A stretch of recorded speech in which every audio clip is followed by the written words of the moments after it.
All right. Hey, everybody. Very special show today. We're lucky enough to have Greg from Concept 2 on the show. So, Greg, appreciate you joining us. Oh, I'm happy to be here. I'm really excited to do it. Let me tell you that in in keeping with the tradition of this show, I was supposed to do a foot sprint day. This is a true story, but time got crunched. And just before we went on, about 30 minutes ago, I went into my garage and I did 5 by 500 meter rows on the old Concept Oh, 2, wow. just to get in the right mindset for the show. And as I Well, walked in you huffing know and what? puffing, my wife was like, At "What'd you the just do?" And I told her, and she went, "Oh, that's disgusting," because anyone who's done that knows it's disgusting. at the risk of one-upping you, Pat, Do I it. don't know if you're aware, but yeah, I'm involved in a challenge every year from a mutual friend of ours, Brian Shantosh. Oh Yes. And no. Yeah. last month's, yeah, exactly. Oh no. Last month's challenge included max meters rowed for the month, and the minimum was you had to have 83,000 logged by the end of the month, or you got the boot. And so I spent a lot of time last month rowing 2Ks and 5Ks and Did you every meet the day cleaning a standard? bunch. I did. I got 85,000 meters by the end of the month. So that's And all I good. think Brian is doing a fundraiser, I think this weekend to raise money for his foundation, where I think he's going for That's right. A million meters, which is Shout like, out yeah, Big Fish crazy. Yes. Foundation. Yep. I'm Big sure fish. he's like rowing around the world 3 or 4 times or some, in keeping with his adventures that are just astronomical level and Yeah. pace. Yep. So before we get too far off track, which we started to a little bit, we want to chat about, a lot of things Concept 2. But before we get there, Greg, give us a little background about yourself, and how you get into the whole space and obviously aligned with Concept 2. So I've been with Concept 2, let's see, about 26 years now. Wow. But I graduated from a small college here in Vermont with a health science degree, with a kind of focus on corporate wellness. Moved to Maine, did some corporate wellness for International Paper, where the goal was to get people fit so that they don't get hurt on the job and that sort of thing. But I had a very small budget when I got there, and whatever I didn't use could go to my salary. So I said, okay, how can I get someone really fit with low budget? And I'm from Vermont, so I knew Concept 2. And I'm like, at the time, I think the rotor was $870, and that and body weight, I knew I could make anybody fit. So I bought a Mm-hmm. couple of those and basically had at it. Come to find out, working on the paper mill is not all it's cracked up to be. And I had some friends that started working at Concept 2. And every time I called and it was snowing, no one would answer because they were skiing, or in the summertime, they're out playing basketball. And I'm like, I got to go back and work for this company. Right. It sounds amazing. Yeah, it sounded amazing. Like you couldn't call if you wanted to buy a machine because they were out doing something, trail running or having fun. And I'm like, all right, I'm going back to Vermont. Sold my business in Maine, went back, and have been at Concept 2 ever since. So Awesome. Man, Wow. 26 years. That's legit. And I also have this image in my mind of somebody being locked in a room and all they have to get fit is like the floor, the wall, and a Concept 2 rower. And they would just be an animal if I checked back in on them in 90 days. I mean, wasn't that Yeah, Miko? Miko absolutely. Salo used to lock himself in his closet with like two antique chairs and a rowing machine. He would just go at it in the dark. Yeah, Yeah. it No, works. it's I'd say one of my favorite things too is introducing people to the rower that don't have any background in it and don't understand it at all. Because the inevitable question is, what's this? And you're like, let me show you. Let's try it. And then it's like they get it right away after the first effort. It's like, oh, I see how this can transfer to so many different things and be such a benefit to not only people that are interested in rowing as a sport, but the generalists as well. So it's a cool, yeah, cool It's a piece. little ironic, yeah. I mean, obviously, on water rowers, because the founders are former Olympic rowers and stuff, they knew the intensity that you could derive from a rowing machine.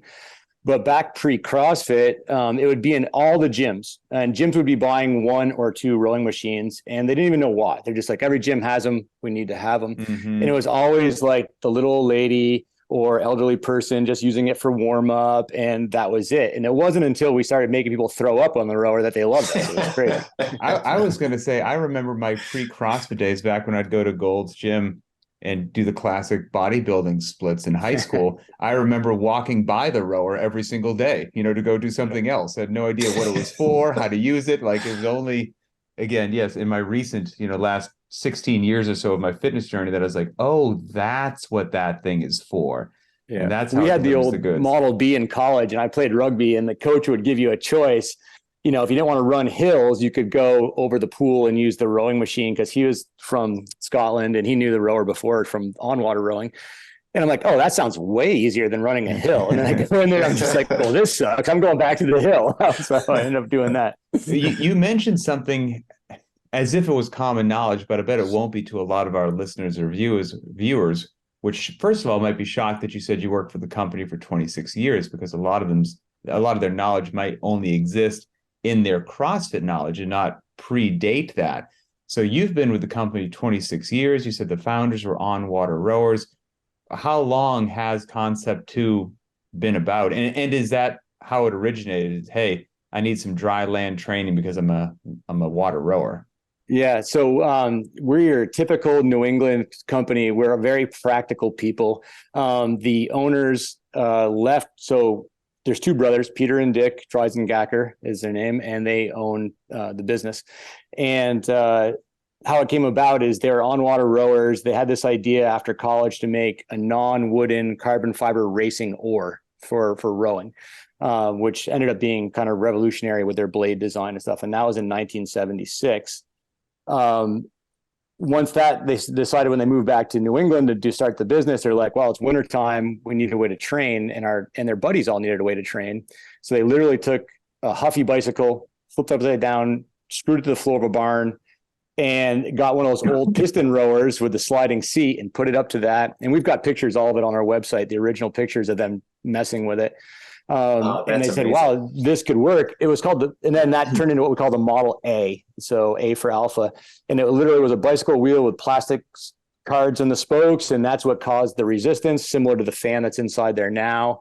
And oddly enough, we actually had a skier not long after that got shelved for a number of years until owner's kids started racing for the Olympic Nordic biathlon team. And then they needed something to train themselves for off-season skiing and stuff like that, Nordic skiing. Interesting. Wow. I had no idea the history, quite frankly. Yeah. No, I didn't either. And so this idea of the flywheel and the resistance on the flywheel was there from the beginning with those cards that were used for resistance. Is that what I'm hearing? Yeah. So there was so back in the day, you probably remember, ask your parents or your grandparents, there used to be piston rowers. I think it was Joe Weider piston rowers that literally was like the pneumatic pistons that are on the hatch back of your car. Sure. And people would slide back and forth and they would use that. And it was a good workout. It worked really well, but it wasn't anywhere like rowing on the water. There was no glide factor on the water. The arc of the handles, because they were fixed, was not like being on the water and things like that. And so essentially they saw a need. They saw, a way to build a better mousetrap. All their friends were rowers, so they had plenty of test subjects and stuff like that. And so that's what came about. And then luckily, these guys are such good engineers that Model A turned into the Model B, which are still in use today. Then the Model C, which is kind of like what most affiliates started with back in 2006, 7. That's usually what they got their hands on first. And then the D, which was the old baby blue ones, and now the black ones that we all know from competition now. We also had an E, which is a taller version of the D that we use for people who might have trouble getting on off the machines. But yeah, then the skier came about and the bikerg, and and I think for right now anyways, we might be just working on making those better each time. So I've got the baby blue one in my garage. And then one of the black ones. I got the black one, a baby blue and a black one. And I'm a good testament for the durability of the machine, because I don't do anything to it. It just when I walk out one day and the screen's dead, I go, I guess it's time to change the battery. Other than that, I don't do it. Maybe I blow it off with my leaf blower every now and then, and it works every single solitary time. So let me just say, and this is for anyone listening, I have no affiliation with Concept 2. There's no money exchanged here. There's nothing going on. This is just true, honest testament. Yeah. I genuinely appreciate in in today's world where it seems like so many things are built with some sort of obsolescence coming in mind, like something which is just, you buy it once and I could give it to my grandkids, like it's darn near bomb proof.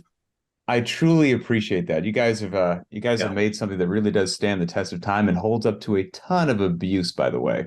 And that's the testament to the founders. They absolutely hate engineered obsolescence, which we all know today from different products and stuff. And not to sound like it's a sales pitch or anything like that, but we call it an indoor rower. But I'd say these days there's as many people using the indoor rower outdoors as indoors. And, we sell so much to the military. I actually have this folder where, I've got pictures of them on the tops of mountains in Afghanistan. I've got them in Iraq. I've got them on submarines, on aircraft carriers. And mainly because they don't, like I said, they travel. A lot of military guys travel, like from each place they move, they just take it with them and it holds up, makes us feel good. Yeah. Yep. Pat, I'm going to one-up you one more time, man. Please do. My maintenance routine on my my rower is, I would say, once every 8 or 9 months, I will Windex the slide rail that the seat sits on and clean out some of the gunk there. And then that's about it. So, yeah. When I'm at my affiliate and before we do a rowing workout, I clean my monorail and I get called out for cheating because I'm cleaning my monorail because I'm getting the black crap off of it. I'm just like, you guys can do this too if you want. It's not cheating. So. Yeah, that's what I was referencing there. I'll take a little Windex, I'll wipe that down, and that's probably, like, if I'm lucky, it's once a year. So and we tell people, we realize people can't always afford new machines. Even if they found an old Model A or B at a garage sale for like a couple $100, all of our parts to basically make it as good as a new one we have on there. So you could put even PM5s, modern monitors, on a Model A with some conversion and stuff and still use grandpa's old rower if he needed to. So, wow, that's cool. I've got a funny story. I'm going to throw this is a terrible thing to do, but I'm going to throw my own mother under the bus. But that's okay because I don't think she knows this podcast exists. So I'm out on the West Coast, I'm from New England. So my family still lives back in Massachusetts. And she is just a creature of habit. And this is not an exaggeration, for about 20 years, she comes up to me, like, even if you know a lot about health and fitness, your parents still see you as their kids. And so they don't listen to you. And so finally, True story. My mother was like, I think what I do for working out is getting a bit stale. And I was like, oh, well, geez, I'm so happy we're having this conversation. I'm like, what's it look like? I never wanted to pry and it was kind of closed off. And she's like, well, every night, I turn on the television and I pedal the stationary bike for an hour. I was like, oh, wow. I'm like, do you ever like vary the pace or the distance or time? She knows it's an hour every night. Ever vary the pace? She's like, no. I'm like, how long have you been doing that? She said, 20 years. I said, well, it might be time for a change. So she wasn't interested in anything that I offered her. So I said, well, geez, if you just did that, but you were on a rower, at least you're moving your whole body multiple. I'm like, there's a bunch of stuff I'd rather have you do, but you're not going to do it. Let me get you a rower and then you can do that. She's like, okay, fine. So for Christmas, this is probably 10 years ago, I got her a rower. Go home, set it up. She's very kind. I teach her how to use it the whole 9 yards. And I give her some different little things you can try just to vary a couple little things. Like, let's not get crazy. She's super sweet. Says, thank you. I check back in with her every now and then. She says, it's going great. The next year I go home for Christmas and I'm like, how's it going? She's like, it's going fantastic. I'm like, great. I check on the rower to see how much she's rode. Since I left her, she's rode 900 meters. So basically, she never used the darn thing. It's totally brand new. So I do that to my parents. It's so funny. People don't realize you can check. And so my parents, same thing. Oh, your father's been using the rower down in the basement like 5 times a week. I go down. I'm like, doesn't seem like it's working then. It's not showing up in the memory. So I didn't let the cat out of the bag. I just said, I'm so happy that you're enjoying it. And that was, and then I have a rower to use when I go home. So it's nice. It's okay. But anyway, we've got a fair amount of questions potentially pick your brain about. But before we get there, are there any more stones that we should overturn, Boz, before we get into some just kind of Q&A? No, stuff? I guess I'm just kind of curious as to the symbiosis between CrossFit and Concept 2.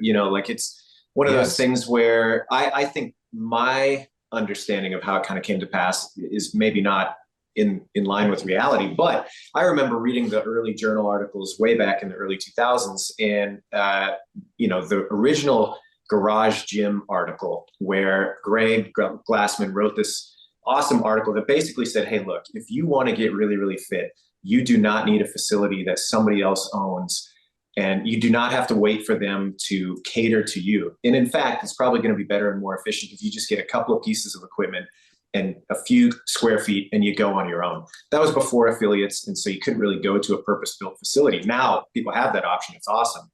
But back then it was kind of not really the case. Anyway, long story short, at the end of that article, there were these like preferred equipment things, or like equipment recommendations. And it was like, hey, here's how you can get instruction on the Olympic lifts. And back then it was like, there was no other way to do it. You had to order these CD, DVDs to be able to learn the Olympic lifts. They didn't exist anywhere else. It's kind of the Stone Age. And I remember that, Concept 2 was one of the things that was listed there as like an essential piece of equipment. And I thought that was just kind of how it happened. It was one of these things that Greg thought had a lot of utility in training, and he listed it publicly on these early journal articles, and then traction kind of built from there, and off you went. But I don't know if that's actually true. That's just kind of my perception. Yeah, it's pretty accurate. Having talked to Greg, I believe the way the story goes is that when he left Gold's Gym to move to his place in Santa Cruz, I think he might have grabbed one of the old Model Bs from Gold's Gym, or somehow he started with a Model B, and he was using it and enjoyed it, and he saw that it was going to basically achieve the stimulus he was looking for with his athletes. And then I don't know how many years went through. My coworker Tracy, which you guys know Tracy, she was at a trade show for we used to have to go to these crazy trade shows. It was like Zumba and step aerobic type shows. And oddly enough, I wasn't there at the show. As Greg came by and said to Tracy, Tracy didn't know who he was, and he's like, hi, my name is Greg. He goes, I love your equipment. Something like, and Tracy asked him, do you own a gym? And he said something to the fact well, I think you're going to hear big things soon. Something like that. Tracy blew it off, whatever. And he ended up staying in touch. He called a couple of times, bought some more pieces of equipment, I believe for the original Santa Cruz affiliate there. And then they needed somebody who was prior service to go teach rowing for a level 1 in San Diego for buds. And I think that's when Dave might have still been an instructor there, I believe, or something like that. So I was in the guard for a number of years. So I guess that qualified me. And I was like, yeah, I'd love to go out and see what goes on. I was doing triathlons at the time, thought I was, super fit, former rugby player, triathlete, and basically went there to this level 1 and got my ass handed to me by everybody there. A tale as old as time. Yeah, exactly. It's still happening today, actually, at most gyms I go to. And that kind of was where we really started the relationship. So we never started out financial. It was literally Greg saw a tool that we made and thought it would work. And then whenever they asked for something, the original CrossFit, as you guys know, because you are, it was really fun people to hang out with. I was saying yes to anything. Yeah. I didn't even have to know the people. I just knew if they were of the cult or the clan, I was like, oh, I'll go play. It'll be fun.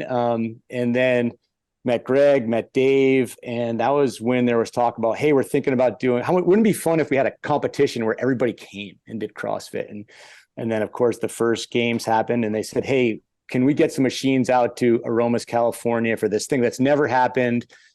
We're not sure if we can afford them or use them or all this stuff, but we did it anyways and went out, had a great time. And lucky for me, I've been to every games because of that, just to support the community, have some fun. I instantly started doing CrossFit. As soon as I got back, I was on the website. I couldn't do a muscle up when I got out there. So somebody, I think it might have been Eddie Lugo way back when, sent me a set of rings, said, get practicing. That's hung cool. those in the gym at Concept 2. And then I was the crazy CrossFitter at Concept 2 and everyone thought I was an idiot because I was doing wall balls and all this crazy stuff. So, but yeah, that's basically awesome. How it all came about. Yeah. Wait, so how many people have you converted now over the years? I mean, we were actually at our peak. I think we had something like 20 of the 60 employees at Concept 2 were doing CrossFit actively. Oh, wow. That's awesome. It's since fallen off a little bit, but basically what I would do is I would go on the old forum boards or the actual CrossFit.com and I would write the daily workout when I did it on the whiteboard, and then anybody who came into the gym after me would see that's what it was. And then they'd come into my cubicle and they'd be like, what does that mean? You know, all the acronyms. Right. And I'm like, that means this. And then of course I'd leave my work and I'd go show them. And, you know, after doing that a couple of times, half my day was done and I hadn't done anything at work, but it was fun. I knew I enjoyed it a lot. And we actually have, I have a coworker who's basically his wife runs, or there was an affiliate. They hopefully will be real affiliating at some point. And then another coworker that had another gym also that was doing CrossFit. So, and then actually Peter Dreisagacker really got into it for a while, came to the games a couple times to watch. And so, I mean, at the time he was probably 60 when he started. So, Oh, wow. Yeah, right on. Super and we had, cool. I don't know if you ever, Pat ever came out. We used to have rowing certs here in Vermont, and we actually had Greg out and a couple of times to Vermont. Bergner came out, a bunch of people. We used to have a really good time having people out from headquarters. I remember that. And wasn't there a section of it that where people would actually get on the water? No, that was a big part of it. Yeah, it was hilarious because everyone's like, oh, I'm really good on the erg. And we'd give them in a shell, and it ended up being like a biathlon, swim and rowing all together because no one I could was going to in the say, shell. yeah, how many people wound up going in the drink on those days? It's always the guys. It's always the guys with egos that go in first because, you know, every pull is like they're going to do a deadlift or something. So, yeah. Yep. If there's video, I'll have to see it. I'm sure there's some great stuff that went down We there. do have video, and I think John Gilson, remember Again Faster? John Gilson came and did all the video work, I think, for it back then. So. That's cool. Yeah. Back in the day, no, I completely remember that. That's super cool. That's quite a walk down memory lane, to be honest with you. Yeah. It really, no joke. It's what made my time at Concept 2 the most enjoyable was when CrossFit came in. I mean, it really made my time here so much more enjoyable and fun. And like I said, you get to end up hanging out with people you'd hang out with anyways. It's kind of fun. So Yeah. And you know what's funny is this is not exactly true, but it's pretty true. Whereas if Hey, you know, Mark Twain said, never let facts get in the way of a good story. Right. Right. So exactly. is that a true story? It's true that it is a story. You can almost parts of it based on you can almost tell that something works really well for your fitness if people don't want to do it, or they make like a little frowny face when you bring it up. You know, if you're like, let's do Elizabeth. They're like, yay! Like, let's do it with squat cleans. They're like, oh. You know, or and be like, hey, let's pull really hard on the Concept 2 row. They're like, oh no, I'd rather not. Like it just delivers the goods, man. It delivers the goods. And it's one of those things that the more that you want to give it, it gives it right back to you, man. It is it's you'll never beat the machine. We have yet to find a human that can beat the machines. It's special. It makes me question my fitness and say, why do I do this stuff to myself? But it's wonderfully beneficial at the same time. So we reached out to the community about hot topics that were on their minds, and people responded en masse. I will go ahead and say that. There's some common themes. And so if I don't get to somebody's question, that's okay. I probably deleted it because somebody else asked a similar question. And I think we'll hit some really good high points here that hopefully clear up some mysteries or confusion about the Concept 2 rower or rowing in general. That, you know, I think some people, when they're first getting into CrossFit or lifting and they're learning the power clean, they figure, well, if I just yank on the barbell harder, my power clean will get bigger. It's like, well, maybe to a certain point, and then you're going to hit a plateau and you got to address that technique. And it's kind of the same deal. Like, yeah, can I just yank on the handle and I'm going to be a great rower? It's like, probably not. So we'll see what we can do for you. So one of the most, I guess, popular or upvoted questions is people are just curious as the damper on the side. Like what the heck is that for? Is, you know, does 1 mean easy? Does 10 mean hard? Is there a hamster behind that thing doing something? Like what's going on? So what's the damper all about? And how should you use it? What is it for? Yeah. And I'll add to this too. I sent you the link that maybe you could put in the notes too. And so we actually have a section on our website called Damper Setting 101. And it breaks down a little bit more of the science of how it works, but I'll give you the gym speak, how it works and the gist of it. So the damper on the side of the machine that goes 1 to 10, and they've been on there since the Model Cs on there. They look a little different each time.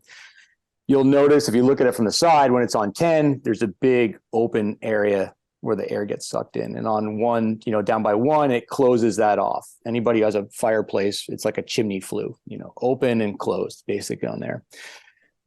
When it's more open, meaning the higher numbers up to 10, it's gobbling in air. And so that fan that's in there that's spinning slows down faster. In other words, there's going to be more load or drag factor, which we can get into, meaning the higher the number it's on, the faster the flywheel slows down between strokes on there. Now that translates into, first of all, why is there a 1 to 10? For on-water rowing, there's guys that row in 8s, those big heavy boats like Oxford Blues, everyone's on the water, 8 guys, a lot of weight on the boat. So it's not going to glide, say like a racing shell, a single racing shell. So if you want to put it in terms of in your mind of what it's going to be like, the lower numbers is this long, sleek boat. The other one's going to be, think of like a rowboat or something heavy. Interesting. Okay. So in other words, in the water, if something's heavier, it's not going to glide as long as something that's lighter on there. So think of, if you want that, I guess I hate to use the term heavy and light, but low drag and high drag on there. You're going to set that based on a couple of things. One of which is going to be, how far do you plan on going? Almost like what can you sustain over time? And the monitor, believe it or not, between every stroke actually knows how fast it's slowing down. So the monitor, there's nothing connected to that 1 to 10 lever. So it's not registering what number it's on. It's literally registering how fast the flywheel is decelerating from the catch to the finish. Okay. Which it's I've been saying this for 26 years, and every time I hear myself say it, I can understand why people are confused. But there's actually more on the website. We'll talk about it. But as we go through the questions, I think it'll be more clear too. So let me see if I can read that back a little bit. You have this mechanical property where you've got air coming in, and more air means it slows down faster. And then the mechanical property of that is being interpreted by the monitor. It doesn't really care what the airflow is. What it does measure, though, is how quickly that flywheel starts to slow down. And that's a product of that mechanical aspect of the air that you're letting into the system.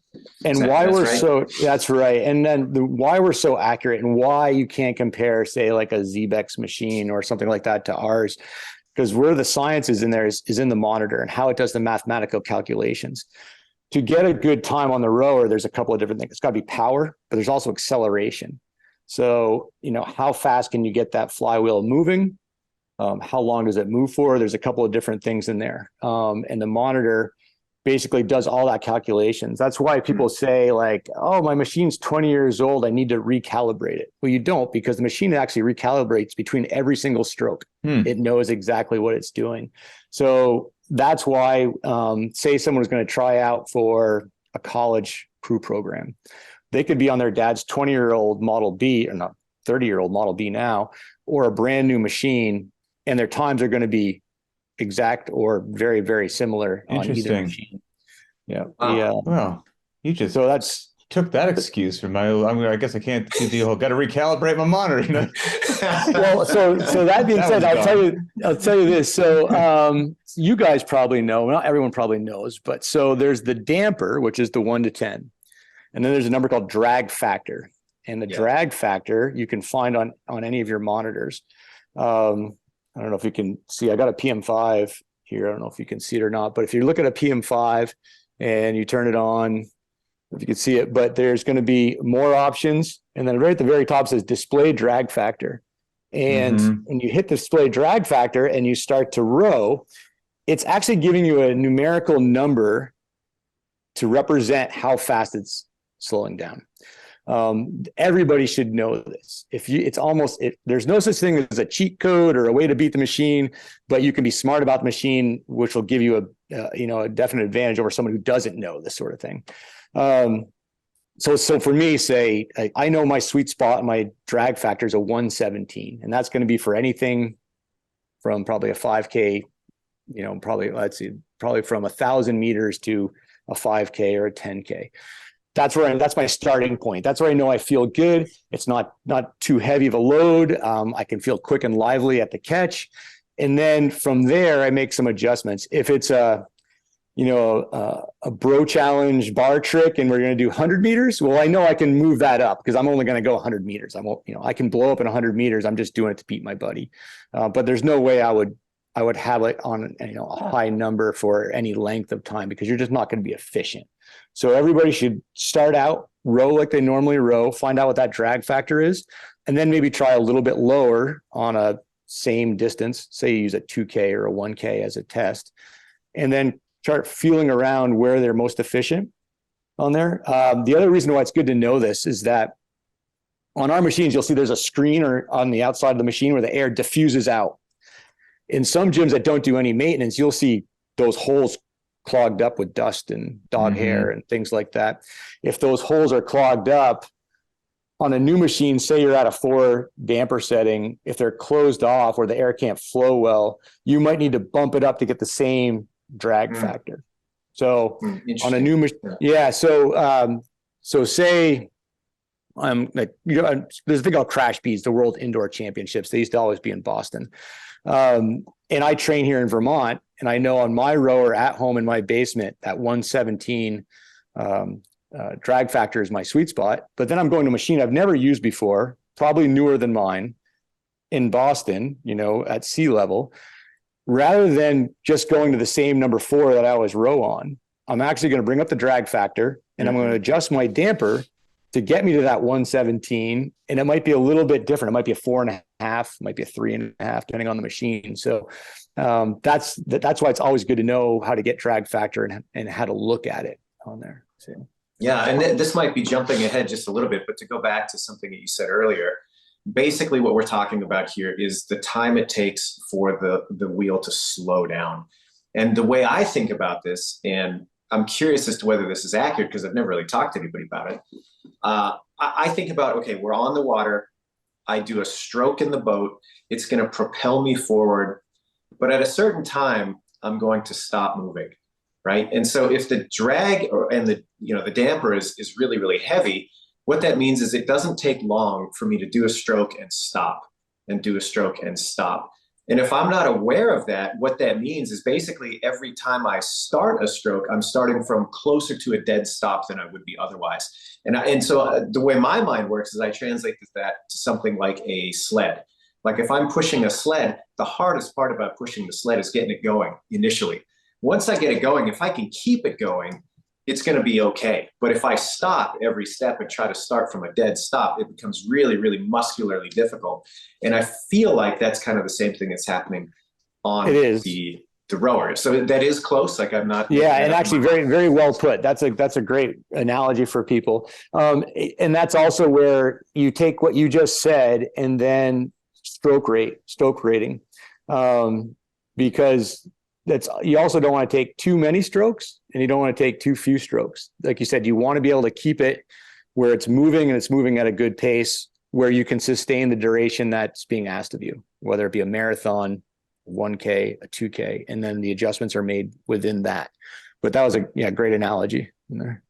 And so the wheel's got to keep moving is the key, right? Like it's got to keep moving.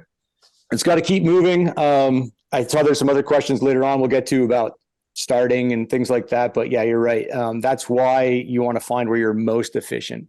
And that's me if I'm wrong, but I think it's pretty safe to say, hearing what you said, Greg, that the drag factor is so critical, right? It's obviously important to know what the damper does and how that affects the machine and all that, but identifying your sweet spot and the drag factor is mission critical. I feel like that is interesting to me because if it's the mission critical thing for each individual rower, I don't know a lot of CrossFitters really that do that. I think most people just hop on the machine and they know what they like to have the damper on. We're rowing for cows and an EMOM, slap it to 10. I'm going to do rowing in a workout, several 500 meters in like a Helen style workout with rowing. I'm going to put it on 7. I don't hear a single person go to the talk about the drag factor, go to the drag factor screen. I think that if anybody walks away with a jewel from this, it might be understanding that, exploring that, and then working that into their own training, because I don't think a lot of people are, quite frankly. No, I think you're right. But it's the difference between people don't tend to practice the rower. They'll practice Olympic lifts, they'll practice all this other stuff. They won't practice the rower. Now, if you go into a workout, you just finished work, you're not a competitive CrossFitter, and the stimulus is to just sweat and breathe heavy and make some gains in your strength, doing it with that strategy, just getting on and doing what you always do. I mean, if you're sweaty and you're out of breath and whatever, great. You did what you were asked to do. If you want to improve on your workout, on your WOD from what you did last time, incorporating the technique, knowing the monitor, the damper settings, that's all going to make it more enjoyable. You probably will increase your time on the machine, or not increase your time. You'll get a better time on your workout, stuff like that. But the nice thing about the machine is that even if you don't do all this stuff, as most CrossFitters know, you're going to achieve the goal of a good workout, but it's going to be more enjoyable. And if you ever want to compete against your buddies and maybe be able to trash talk and stuff, knowing these little things are going to help you. I have, over the years in the games, from Aromas days to now, though, it used to be, I'd say right now, everybody that was at Rogue Invitational or the games, the top athletes, they know about damper setting. They know about drag factor. Sure. So it really is, if I told somebody, like, there's a chance you could win a lot of money if you took the time to learn this, they're all going to do it. If I talk to average Joe, just finished 8 hours of work and got to get a workout in before he feeds the kids, he'd be like, I got no time for that. But that's one of the things. Let me flip that a little bit, though. And I'll tell you, this is off the back. I primed this idea a little bit with the dimension that I spent all of last month, like rowing every day, for this stupid challenge. And I was one of those people that for years, it's like, I got enough information to be dangerous on the rower, but I'm not really going to pay that much attention to it until it's like, okay, I'm doing this every day. Let's dial it in a little bit. And one of the things that I noticed when I did take the time to, okay, let's get the drag factor, let's experiment a little bit. To your point about making it more enjoyable and therefore something that I think I would engage with more, when I got the damper dialed in and the drag factor dialed in, I felt completely different on the same effort from day to day. And what I mean by that was, traditionally, I think I had things set way too heavy. And I know you don't like that term, but too aggressively, whatever. And what would happen was I would basically be muscularly fatigued before my cardiovascular system or my stamina was tapping out. And so the analogy roughly in my head that I started to slowly kind of picture, and again, I don't know how accurate this is, but is basically like, okay, I have a choice. Do I want to deadlift 400 pounds 5 times, or do I want to deadlift 225 10 times? And if I have to do that effort over and over and over again, which one am I going to reach for? I'm like, well, I'm a skinny guy. I'm not that strong. I'll tell you exactly which way I'm going to land every single time if I'm looking at a 20-minute workout. Like, there's no question the 405 is going to be off limits very, very quickly. So boom, I get it a little bit lighter. I'm in the game a little bit longer. And I bet you that's a pretty rough analogy, but man, it sure felt a lot different when I got things dialed in. And I didn't feel like, oh, this is a local muscular fatigue issue. Now it's a systemic thing that I can either sustain or not. Yeah. And then depending on the WOD that whatever you're doing after, whatever the stimulus is after the rowing, you can use that knowledge that you just took and say, okay, the old saying in CrossFit was always, you can never win a workout on the rower, but you can lose one. And that's the people that said, oh, I'm just going to, they go too hard on the rower. And then you go and spend, 10 seconds staring at your barbell, when you get done. If they knew how to row and they knew how to get a good score with maybe a little less muscular expenditure or cardiac expenditure, depending on which way you fall, they would really help them out in the workout. But you're exactly right. The other thing that also too is, like, it depends on the distance that you're doing about it. I mean, if it's 100 meters all out, then could have the damper a little bit higher, because then it's going to be more like the rep range. I mean, it's going to be like 15 strokes or 15 deadlifts, but when you start getting out to like real cardiac distances or cardio distances, the 1000s, the 2Ks, the half marathons, the marathons, you better know how to pace it, so. Yeah. So maybe we just chat about a couple of those distances for a second, because I think a lot of CrossFitters will know what that feels like, right? 500s, thousands, 2000 to 5, hopefully they know what a 5,000 feels like as well. For you personally, when you hop on the rower, Greg, and you're going to do those efforts, you know your drag factor, you know your damper settings. Do those tweak and change depending upon whether you're getting on for a 500, 1,000, or a 5K? And if so, why? And what do you do personally?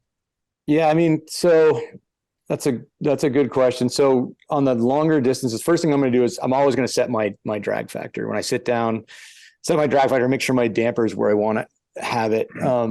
I use split times, which I think is really good for people to learn when they're learning rowing. Split times would be when you're rowing and you see the like 2.05. So in other words, like 2 minutes, 5 seconds per 500 meter.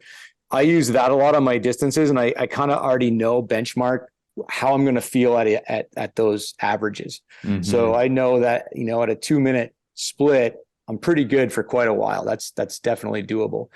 If I get to the point where, say I'm doing a 5,000 meter and you always feel good the first 5,000, I bring it down to like a 145. I mean, I'm robbing from the bank, and I'm probably going to have to back it back down. The only rule we have in racing on the rowing machine is that you can't change your damper once you set your workout on there. Okay. So, and it's luckily it's never happened at the games. I think the judges are well briefed, but even in world championships and where we have on water rowers racing on it, that's the standard is you set it to what it's set at. And then it's up to you to read your body and know, basically how hard to hit it, stuff like that. Okay. Well, I'm curious, why is that the case? I'm just not familiar with that. Is that because, well, I guess I'm not sure. That's it. So it's just always been that standard, but it's going to have to do with when the monitor reads it, because and I'd have to ask one of the engineers, but I think that because it's establishing a baseline of deceleration between strokes, and if in the middle of a workout you start messing with that, it's going to, even though it's checking it each time, it's probably not going to be the best way to interesting. Make sure it's accurate on there. So, Cool. yeah, it's amazing. All these years of the games, I've never seen an athlete do it, and and I don't think we necessarily brief it, although we probably should. They're usually too busy with the workout to even think about doing that. But I mean, I've done it myself in workouts in my own basement, where, especially like with the bike erg, where I have it set really high because I feel really good, and then quickly within the first 5 minutes of work, I'm like, oh, that was aggressive, and I'm back down. So Fair enough. Yeah. There's a very popular question as well. People want to know, does strategy in the rower change if you're rowing meters versus calories, or is it same and just giving you a different unit of measurement? It's a different unit of measurement on there. The calorie was a weird thing. So the owners of Concept 2 had a hard time wrapping around Greg Glassman wanting to use calories. They thought that was just ridiculous because, first of all, a real calorie is you're going to need to know like oxygen, like an actual burnt calorie, and it's already not that. We base our calories off a mathematical equation based on, I think, 155-pound male. So it's already, not really a calorie on there. We know Greg wanted it because it's a similar number to reps on there, but we actually went to headquarters and asked for, I think they wanted to put CFUs. So CrossFit units is what they wanted to use. That's amazing. Right. So it's not really calories. It's just a unit of measure. And all of our mathematical calculations in the monitor are based off wattage. So what most people know is you can use your monitor in watts if you wanted to. That's what it's making the speed and pace calculations off watts, which is also then converted into the calorie equation that we have in there. So you're going to row, to answer your question, you're going to row exactly the same for meters or for calories. Typically, though, in a calorie workout, it's going to be a shorter distance in time. No one's going to do, say, like 1,000,000 calories or something like that. Or like a marathon version in calories. You're always going to switch to meters when you do it. So good rowing with good technique and a well set drag factor or damper setting on there is how you are going to get the best score possible on the rowing machine. And there's no hacks or tricks, although there's a lot of people out there who want you to go to their Instagram account and say, I've got the trick. And it's like, okay, whatever. So, well, and maybe to speculate on something you said earlier, where, look, if you're going for 100 meters, going for broke, it's not going to matter nearly as much because there's just not enough time for you to reap the detrimental effects that are going to come from that effort, right? Like, you're not going to blow up. There's just not enough work to be done there. I think a lot of times with calories specifically, most people are going to use them to pretty low reps, right? Quote unquote. Yeah. It'll be like 5 at a time, 10 at a time. You kind of get the same effect. It's just not that far to go. And therefore it becomes a little bit less like it doesn't matter as much what that, if that damper is a little too heavy. Right. Whereas if you were to, like I said, the marathon or half marathon, you better get it right. Yeah, exactly. So. Or to extend that the other way, right? If you're like, okay, it's 1,000 calorie effort. Well, now you better have that dialed in. 10 calorie effort though, probably not going to matter so much, right? Well, we've seen it too. Like the big hosses that are out there that they row like they're doing a series of deadlifts. It works for them, on a low calorie workout. Mm-hmm. You get that same person trying to deadlift a half marathon and it's not going to go well, that kind of thing.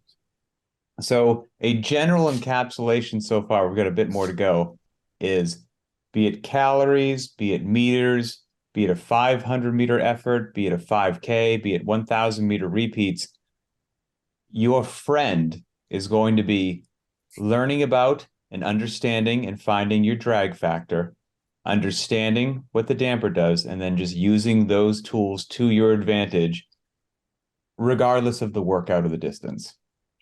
Exactly. And then even that, what trumps even that is technique work, making sure that you have that wave of contraction going from, quads, core, midline out. So you're going to basically, your quads are first of all, you're going to have a tight torso so that when you apply pressure with your quads, you're not folding forward.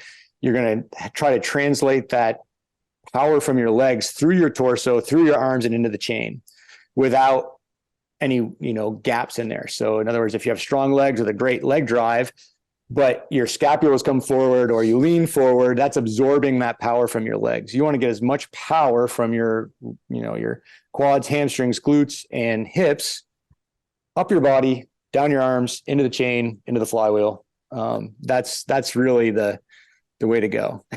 Technique. Yeah. And it's, like I said, that's always been the thing. Someone they'll take, one Olympic lifting class a year and practice. And then they'll go in a workout on the rower and they'll like, oh, I never practiced the rower. And it's like, oh, okay. No. I mean, I get it. It's not very sexy, but it works. It helps. So, Greg, we actually did an episode. This is a long time ago now, but we had the most criminally undercoached movements, and rowing was on both of our lists. So there you go. Hopefully we did you proud. Yeah. And actually, it's amazing in CrossFit. I've always seen that it's really, especially competitive CrossFitters, just going from ugly to decent is a huge advantage. And then like probably anything, any kind of technique skill, it's that last little bit to really dial it in. But just going from ugly rowing to decent is a huge gain. Even if you just look at your own affiliate and your buddies you work out with, if you just took some time and actually didn't even tell them you were practicing, just cleaned up your own game and went in there, it would be noticeable, so. Well, I know there's somebody that's going to do that, and that brings me great joy. There's going to be somebody that listens or watches this episode and is like, I'm going to study up on this and not tell any of my friends. And that's going to be awesome. That's my whole CrossFit career is sandbagging. And it's like, oh, no, it's like faking an injury. Oh, no, it's okay. So. Let's see. We've covered a fair amount of ground because, like I said, a lot of the questions are linked. And I think a lot of them point back to those top 3 things: technique, drag factor, and damper. And just to remind everybody, I'll make sure that this happens. But what you said is a great idea, Greg, that we should put in the show notes some links to those useful articles or videos. So if people want to really dive into the details, they can. So make sure everybody check out the show notes on this one. I noticed in your list here, I just wanted to go over, it's like, when is putting it on 10 a good idea? And normally I would just put say it on 10, baby. It's never a good idea. Although any gym you go into, they're all set on 10, right. Because nobody wants the good looking girl behind you to see you on anything less than a 10 because, but that being said, like we were at the Rogue Invitational and like guys, these, so mass moves, basically the drag. So if you're a big dude, football player, Brian Shaw, one of those guys. Oh, geez, right. And the once you get your body mass sliding down that rail, that's essentially helping you with moving the flywheel. So that's the outlier. That's when it should be on 10. When you're that heavy that once you get your mass moving down the rail, what you have set at 10 feels like what we would feel at our normal 5 or 10, drag factor on there. But other than that, it should never really be used on 10 unless you are doing really short bursts and you're trying to use it like a strength machine, or something like that. So I remember standing next to Brian Shaw at the Invitational. And I think it's safe to say that most human beings are not Brian Shaw. And so therefore a 10 is probably not the right call for most people watching or listening. I think it's safe to say most 2 people are not Brian Shaw. I mean, he's enormous. He's a huge human. With the 10, that's one thing is so we get this a lot with people new to rowing, and they get their rowing machine, they unbox it, they set it up, they put it on 10, and they start rowing really lightly, and they go, oh, my machine's broken. They call a concept 2, and like, my machine's broken. I'm not getting any resistance because they think of a weight stack on the old weeder machines, 10 is heavier than 1. Sure. But the only way you're going to get that load is by the air getting sucked in. So in other words, how fast you're driving back. So we basically have to tell people, how I coach them over the phone to do it is like, put it on watts and start rowing until you get your body weight in watts. And they're like, okay, it's still really easy. I think your machine's broken. I'm like, okay, now try to double that, go a little bit harder, try to double your body weight. And within 2 or 3 times, they realize as they start pulling back faster and harder and they feel that load, they're like, oh, now I get it. This is too much. I'm like, okay, now back it down to like a 3 and do that again on there, because it's that acceleration of the flywheel, which is sucking the air in, which is causing that deceleration of the flywheel on there. So, that's why you can get a machine that's on 10 and you can pull it out with your pinky if you want, or you could put it on 1 and drive with all your force and it feels heavy because it's gobbling more air into that enclosed fan cage. And when you pull the handle out with your pinky, you should pull it out all the way, just let it go and just have it snap back right into the machine, right? Hey, Christmas is coming. I need to sell more monitors so I can buy presents. So yeah, do whatever you want. Like, throw it in there. It's fine. And then I noticed in one of the questions, it was really good. And I say I'm 5'10", probably a little less than that. But there's some people in here that mentioned, was that Lita is 4'10", and she's asking about, is there a way for shorter athletes to? Why does the rower hate her? Was your question? Yeah, and we get that a lot. Annie Sakamoto used to say that. Like, there's not certain CrossFitters that would just give me a stink eye about just because I'm affiliated with a rowing machine. It's kind of weird. No, not Annie. She's great. But so basically, when you think of if you have it on meters, of course, is distance, and because they might have some buddies in college that rowed, and rowers are tall people. So if you think of in a boat and you've got an oar in your hand, it's this long lever, and you are a long person with long arms and your long torso, that means the arc of that oar is beneficial. It's very similar to that on the rowing machine. If somebody has really long legs, so say I'm 5'10" and somebody is 6'5", right? Just based on my leg length, I'm only going to be able to get that chain out so far. And the taller person is going to go further. So the further the chain comes out, that distance is what equates to meters distance. So this is what I'm getting to. Yeah, you see. So the old idea was, and if you watch the original Romas games, there was all these short people who were laying back and pulling the handle up over their head, and they, I understood their thought process. They're like, oh, taller people get better scores on the rower. I'm going to make myself tall. The problem is it puts you in such a poor body position that you don't have the acceleration at the catch because you're overreaching at the front, and you're losing it on the back end because this flywheel is slowing down and they're trying to get this last little bit of length when they could be going back to the catch and getting it moving faster more quickly. And so at least we don't see as much neck pulling or over the head pulling that we used to. I can understand their thought process was, I understand what they were thinking. It's not doing you any favors, though. Not doing any favors, and that's why good body position at the catch, getting that flywheel moving quickly faster, is going to be advantageous. And then also, when you're not getting any appreciable speed out of the flywheel, you're much better off to then go arms, hips, legs back to the catch and take another stroke on there. So. Yeah, well, and pointing back to what you said before, it seems like that's one more reason to get the drag factor dialed in for your personal strengths and weaknesses, so that even if you are a smaller individual and you have to take more strokes to make up the same ground, at least you're not going to beat up when you get there. You're going to feel ready for whatever's next, even if you have a little bit of a mechanical disadvantage. And when I think about that too, with bigger and smaller people, I'm not a huge person, like Greg, I'm the same. I'm like 5'10" on paper, but the reality driver's is license. Yeah, exactly. Yeah. And I'm not that heavy either. I've weighed 165 consistently forever. And, so not that big, not that strong.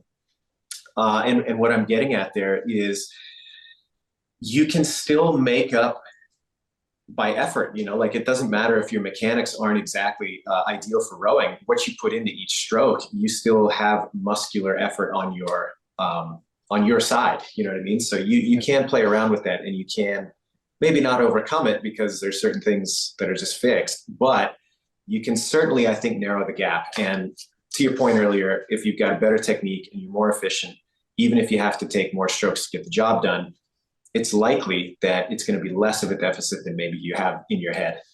Exactly. So what you're going to give up on the length, on the overall, what you're going to, as a short person, what you're going to give up in length of leg and length of chain pull can be made up with a better catch, where you make your money on the first probably 7 or 8 inches of the catch, where you're really getting that flywheel moving quickly. So if you're going to focus on one thing as a shorter athlete, is that really good catch, get that flywheel spinning faster before the taller person does, because when your chain doesn't go back anymore and theirs does, you need to have made up that distance at the catch on there. So when we used to have to do the world championships in Boston every year, and way back when I was doing it and CrossFit was just getting big, I could tell who the CrossFitters were in the crowd based on height and stuff like that. And so we would always talk and say, well, we're probably not going to win, obviously. But what we're going to do is we're going to really concentrate on what we can control. We can't control our height. And we know that making yourself artificially tall does not work. We're going to work at that really strong initial drive on the rower. That's what you should focus on if you're a shorter athlete. And is that linked to the question that somebody asked as to why do you see some people when they first get on the rower, they'll do 2, 3, 4, just really quick, short pulls? Are they trying to get the wheel going? And are they barking up the wrong tree, or are they onto something with that? No, they're definitely onto something. Matter of fact, that should be done. So if you think about it, again, we'll go back to on the water. You're sitting in a rowboat, say you're, regular old fashioned rowboat, and you're not moving. Those first couple pulls to get that weight moving, kind of like what Boz was talking about before, it's going to be this really hard, heavy pull. But if you did a couple of quick, short, choppy strokes first, that's going to get that boat up and moving, and then you can get into your stroke. So if you look up race start on the erg, and there's some YouTube stuff on there, Shane Farmer's had some stuff and some other people. It's basically what we do. Some people do it differently. What I've always done is quarter, half, full. So a quarter stroke, that quick burst, maybe just breaking the knees, staying tight, half, full, and then 2 full hard strokes, and then settle into whatever pace I have in my mind I want to hold. And nothing faster, because everyone feels like a champion at the first one. Everyone's a hero in the first round. Right. Yeah. So no matter how good you feel, stick with your game plan. And if it doesn't work completely, then make up the distance, make up your time at the other end, rather than dying and just watching their splits just go, in the crapper, which is terrible. So. Yep. The first 100 meters, man, you always feel like I got it. This is the time. This is the PR. Right. You want to feel good when your guy next to you is looking at your monitor and questioning himself. That's what you want to be like, okay, this works. So, yeah. I said this, I think, before we clicked on the camera, so I should probably say it for everybody at home. Sorry, my kids got me sick. So if you hear me coughing every now and then, I'm trying to cover my microphone. Super annoying. My apologies. Typical Sherwood. Doing my best, man. Blaming the kids. Yeah, exactly. Blame the kids who aren't here to defend themselves. another question which got posted, which I think is interesting because you are obviously far more intimately familiar with all aspects of the rower than most people are. And so are there some hidden treasures, if you will, in the monitor, things that the monitor can do that would be beneficial that you're like, man, there's just some jewels out there that no one's taking advantage of? Or is it you just need the basic screen and you're good to go? And well, and what Well, Pat means to say is beyond the fish game. We all know that Beyond the the fish fish game game. is the most important element Yes. to be familiar with on the monitor. Fish game it's as boring and as how Atari it is. It's amazing how people love that thing. Oh, I love it. So yeah, I think what Pat's probably getting at is people don't realize there's like a force curve, and that force curve that is basically shows you in a linear fashion where you're applying force within the stroke, and it resets after every stroke. That can help you coach basically your technique a little bit. Like if you picture a bell curve, or we call it like a gumdrop curve. So initially at the catch, it's going to go up fairly steep. Then throughout the middle of your stroke, it's going to kind of level off, and then it's going to come to the end of your stroke and it's going to come back down. What you want is, again, that gumdrop shape, not a peak, not a all, blow your wad up high and then down really fast. You don't want a triangle. You don't want a triangle. And then you can also see there's some weird curves that will show up. People who have, it's kind of like they open up their back too soon. So in other words, as they're driving and their knees they're completely straight yet, but they start to open up. And we see that a lot, even in elite competitions. You're going to see where your curve goes up, starts to mellow a little bit. And then there's another secondary hump, and that's going to be the opening of the hip. If someone ever told me like, I row and my low back gets sore, I would probably put on the force curve and I would watch them see their stroke. And I'll say, see that second little hump there? That's why your low back is getting sore, because you're trying to carry a lot of the load with your low back when all that work should have been done with your legs before your hips opened up. So you remember the mantra, legs, hips, arms, hips, legs. If you can say that in your head, and that'll help you clean up your stroke a little bit. So I would say that's a big one. That's probably the most beneficial little insider tip. And then the other thing is the memory feature. So if you have if you're able to have a rowing machine at home, you can enter in, don't just go from 0 to say 2K. Say you're going to do a 2K, put 2K to have it go to 0. It will when you finish, it will take track of your time, your average splits, all that stuff. And then if you do that every time, you can actually go back in the lifetime of your machine and see, on this date, I got this time. On this date, I got this time. This was my average. This is all the stuff. So you can really track your progress. And you can do that for any set distance. So your 1Ks, your 500s, your 2Ks, all that stuff. So the internal memory is a big thing. And that also translates into like our online logbook is something else that we use a lot, especially with our challenges and things like that. That's those are all great features that people don't usually take advantage of in a CrossFit setting. How about the subject that I'm so terrible at, maintenance?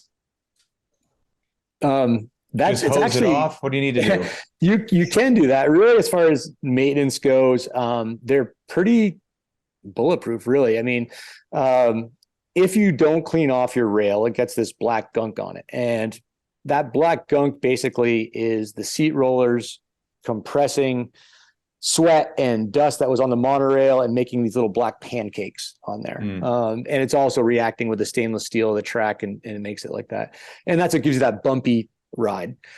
Most affiliates, because you're not on it very long, they're like, whatever, I'll just deal with the bumpy ride. But if you're like me and was a former test rower for the company, it really annoys you. That stuff will come off with any water, glass cleaner, or even a sweaty t-shirt will take it off if it's wet enough, and it will clean it up. So that maintenance, again, it's not going to wreck your machine, but it won't be as enjoyable to use. And it's a quick, easy thing to do, even if you did it once a week. The other thing is never spray the monitor. So even in times of COVID and things like that, spray a cloth and wipe your monitor as opposed to spraying it. That'll keep, any moisture from getting inside the monitor, although they're pretty moisture, resistant, not waterproof. And then as far as the chains go, it depends on how old your machine is. for the last, I believe, 8 or 9 years, or maybe more, they're nickel plated chains. So if your chain is already shiny, it's nickel plated, and you don't really need to do much. A light oiling, if it's in your home, twice a year, maybe just put a little oil on a rag and run the chain through the rag. Never drip oil on your chain. All that's going to do is fling oil inside your machine and just make a big mess. So oil on the rag, run the chain through it. That's it. And then other than that, just wipe the dust off it. And, if anything ever does break, you just call Concept 2 and the parts are cheap and replace it. So my kind of piece of gear. Yeah, absolutely. Yeah. If no one's ever looked inside their machine too, I mean, a lot of people don't even know, if they only go to affiliates, that the monorails come off. So anybody, on most machines, you can lift the monorail off and flip the machine up on its nose, flywheel down, and you can pull out what's called the dust protector in the bottom, and you can look inside it. And basically it's pretty simple in there. It's a bungee cord, a chain, a flywheel. So, I mean, it's not an intimidating machine once you get to looking at it and messing around a little bit. It doesn't matter how you store the machine at all. I mean, I'm assuming you want the handle all the way forward. That's kind of a myth that came out of the old Model B days, where the monorails didn't come off. So if you're the son of an older rower, or you rode in college way back when, the old Model Bs, you could lengthen the life of the shock cord by never leaving it in the thing. But from the Model C's newer, you can leave it wherever you want, because even in the handle hook, there's not a lot of tension on that shock cord. You just changed my life. Yeah. Well, me too. People want to brag about how well, and I tell everybody at my gym not to leave the handle in the thing. And I feel bad because they're very proud of that fact. They know that. And I'm like, well, actually, since about 88 or so, you don't have to worry about that. But that's funny. I've definitely been guilty of that. Oh, absolutely. Yeah. At the end of the day, and like taking them all out of the hook. It doesn't hurt to. I do have to say, so affiliates that leave them upright. If you do that, I would say take the handle out of the hook, because how people break their monitors a lot of times is they set it up on their end and the handle comes out of the hook and whacks the monitor. If you ever go on our website, we will say on our website, do not store the rower up on end. Not because it's going to hurt the machine, it's because it's a little unstable. And if you had a kid and they knocked it over, it's heavy and it's sharp edges on it and stuff like that. Right. So we know every affiliate that's ever existed stores them that way, and we don't hear of a lot of things happening. But as far as our suggestion is to separate from the monorail for storage. But then again, being upside down isn't going to hurt the machine at all. We just have to be very careful if no one knocks them over and stuff. Okay. I did not know that. That's me either. It's very cool. Yeah. I will flaunt my new knowledge to some folks. I think we made our way really nice through the questions, quite frankly, but sanity check me, both you guys. Is there something we should chat about that we have not? No, I mean, well, I think the answer is yes. I think, Greg, we should have you back and we can talk more, dive into, technique, maybe some corrective drills, things like that people would be really interested in. But I think for a first foray, we've done a pretty good, covered pretty some good ground. overage. Yeah. I would think, and then the other thing is the skierg. Because although it looks similar to a rower, not all the stuff is going to translate over. Obviously not technique, because it's going to be a little bit different. It's kind of the opposite, it's the hip closing instead of hip opening, things like that. That would probably be good. We're still selling a lot of skiergs for people that are new to it. So sometimes that's good. As far as the monitor goes and how the flywheel works, that's all the same. But as far as technique goes and how to get better at the skierg, again, it's also my personal favorite of the three machines we have. I've always if you're not a super tall person, skierg's your jam over a rower, a tall guy on a rowing machine. And then the bike erg, of course, is, there's a little bit of technique stuff on there, but that's kind of its own deal. We are definitely going to have you back, and I'm going to have to hear your rationale about the skierg, because I think you're dead wrong. I think it's my least favorite of the three. See, I bet you're built for it. It's your machine, man. I think that's your ace. So you got to convince me, because I'm not there. I'm like, I get the utility of it. I think it has a great place in the pantheon of equipment, but on a personal level, I'm like, I just dread it every single time. I think one of the things that gets me is that because in CrossFit, a lot of things are hip opening. Our hip closing movements are going to be toes to bar, maybe ball slams. You're never going to do that many hip closings in a workout Right. typically. So once you get used to it and you really get that core engagement and you realize it's not an arm movement, it's a total body movement, and how you can use your body weight to assist you, you'll change your mind on it. But okay, I'm ready to be convinced for that. Okay.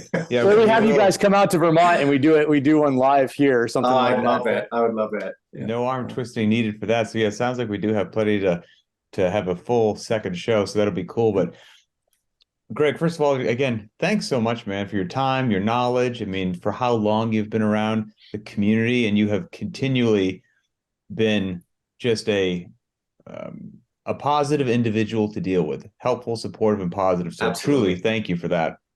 No, I appreciate it. And it's mutual. Like I said, I want to have a job where I work with people that I would hang out with outside of work anyways. And that's what the community's always been for me anyways. Amen to that. So you're going to show me, send me, you probably already did, like you said, some notes or links. We'll put them in the show notes. So everybody make sure you check that out. But Greg, is there any way any contact information you want to give either for you or general support for the company, or how can people find out more information? Yep. So most people don't realize, they think our website's like a sales website, for equipment, which it is. That's the first landing site. But we have a search window that will take you down any rabbit hole you want to know about monitors, calculations, drag factors, any of that stuff. It's in the upper section of concept2.com. Matter of fact, I sent you the link in your email about it. But if you just put in the word damper and hit enter, you are going to get a lot of good information on there. And I know for a fact there's a lot of engineers and techie folks in our community. So my explanations probably aren't good enough for them. They want to know more. That's a good place to go. There's also a lot of technique information, technique videos, admittedly very dry typically, because that's just who we are. We're not super flashy, but all very good information. And then the other thing I want to encourage people, if you really want to get better, our holiday challenge is starting with something we've been doing forever. And you sign up and you commit to, on our online logbook that anybody can open up, 100,000 meters or 200,000 meters between Thanksgiving and Christmas. It's easy enough to do, even with your CrossFit wads. Along the way, it's not that big a deal, right? I mean, at least at Champlain Valley and the Fort Valley goes, we'll see people. They'll just do longer warm-ups and longer cool downs on the equipment, and that will get them the 100,000 in that time period. But that's just the time to practice. It's almost like what Boz said about doing his challenge.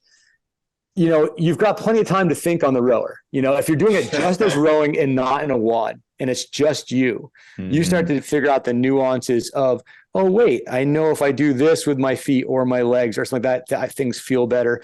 It's really the only way you're going to get better at rowing is to put in the meters and the time on it. And this is a good way. The company will actually put money towards a charity of your choice while you do it too. So very cool. As long as you crest 100,000 or 200,000, you have a choice. I think it's 4 or 5 different charities, whichever one is close to your heart. And then, we actually put money in from Concept 2 to do it. So that's a really fun one. And then right now is the ski erg sprint. So if you want to throw down and compare yourself worldwide for 1,000 meters on the ski erg sprints, I believe starts this weekend. So it's just 1,000 meter all out, go throw up and brag to your buddies. That sounds special. Okay, I do have one final question while we're on the topic of kind of fun here. I'll put you on the spot a little bit here, Greg. In the most succinct way possible, what was more stressful for you, running the marathon row that we did at the CrossFit Games that one year, or running that event where we had all the ski ergs linked up and everybody's swimming with the ski ergs this year? Which one was more stressful? Ski erg by far was more stressful. Yeah, okay. Again, we're an indoor exercise equipment and everybody wants to put our shit with water for some reason. The one thing that has electronics and cables, they're like, hey, let's do it by water. And it's not just, I love your programming. It's not, there's nothing down with that. But even Dubai Championships, the first year the biker came out, what do? They bring the bike into a pool that's got 100% humidity and that water is coming off the athletes and going through our monitors. And they're why did it break? I don't know, because you had water going through the monitor. Maybe that's it. That's awesome. Yeah. That's awesome. But it's always good. Like I said, working with you is awesome. Working with Dave was awesome. Likewise. it's it's, it's a stress. When we did the marathon row, we were getting up in the mornings at like 4 a.m. and splitting marathons with another person just so we could reenact the whole workout several times. Because if you remember right, there was like a workout within a workout, which every time somebody at CrossFit has a good idea, we end up having to get remake the programming and all this stuff like that. But yeah, I probably logged more meters on the rowing machine that year testing that workout than the athletes did. Yeah, it was rough. So good times that people probably enjoyed that little look behind the scenes to is what goes on to actually make some of those events happen. So you've been involved in countless things, and again, many thanks. And so we'll have to circle back. We'll do this again. As we say at the end of each one of these, the show's not sponsored by anybody. It makes it easy for us to tell you guys the truth all the time. If you want to help support the show, head over to programs.btwb.com/VNR, and you'll see a whole bunch of cool stuff that Boz and I cooked up to help you get your first pull-up, improve your clean, all kinds of stuff. So go ahead, check it out. Thanks, everybody, for your continued support. Post your thoughts and comments on the BTWB YouTube channel under this particular episode. They help fuel ideas for future shows. And for Greg and Adrian, I'm Pat Sherwood, and we will see you next time.